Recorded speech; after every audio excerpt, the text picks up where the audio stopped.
तर मराठा आरक्षणाबाबतच्या सगळ्या प्रश्नांची उत्तरं शिंदेच देऊ शकतील। जरांगे परत का आले याचंही उत्तर शिंदेच देऊ शकतात असं राज ठाकरे यांनी म्हटलंय। राज ठाकरे यांचा नेमका रोख काय आहे याविषयी चर्चा आहे। तर जरांगे यांच्या मागण्या पूर्ण करण्याचा सरकार प्रयत्न करतंय असं मंत्री उदय सामंत यांनी म्हटलंय। मला असं वाटतं या सगळ्या गोष्टींची उत्तर तुम्हाला एकनाथ शिंदेच देऊ शकतात, मी नाही देऊ शकत। ते जेव्हा येतील तेव्हा त्यांना विचारा। सर, मागच्या वेळेला तुम्ही म्हटलेलं की हे आरक्षण मिळणं तुम्ही त्यांच्याजवळ समोर जाऊन बोललेला तो झाला आता विषय, कळलं का? त्या सगळ्या गोष्टी सगळ्यांना माहिती आहेत काय आहेत त्या। मला असं वाटतं याच्यावरचं उत्तर तुम्हाला जे मिळेल ते एकनाथ शिंदेच देऊ शकतील। मुंबईकरांना मोठा त्रास होतोय, सीएसटी स्टेशन असेल या बसेस असेल लोक अडकलेले आहेत, त्याचा फटका जो आहे तो आरक्षणाचा। मी पुन्हा माझ्याकडे ह्याचं एकच उत्तर आहे की जेव्हा एकनाथ शिंदे येतील त्यांना विचारा की मुंबईकरांना खूप त्रास होतोय।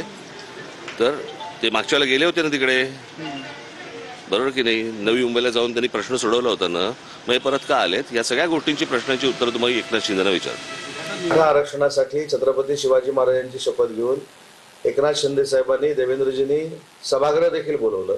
त्याच्यामध्ये 10% आरक्षण मराठा समाजाला दिलं आणि आजही ते कोर्टामध्ये टिकलेलं आहे।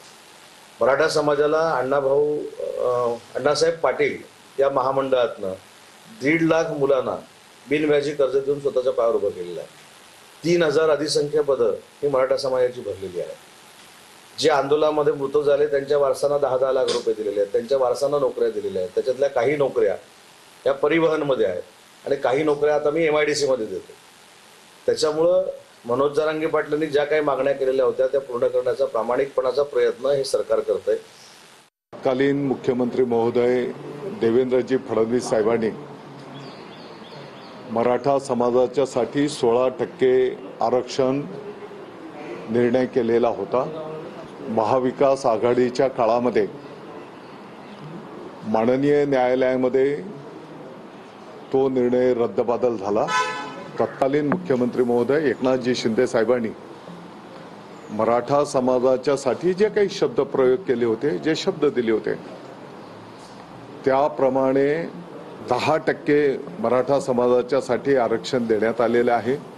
कालच्या त्यांच्या स्टेटमेंटमुळे उगाच कोणाच्याही मनामध्ये संभ्रम निर्माण होऊ नये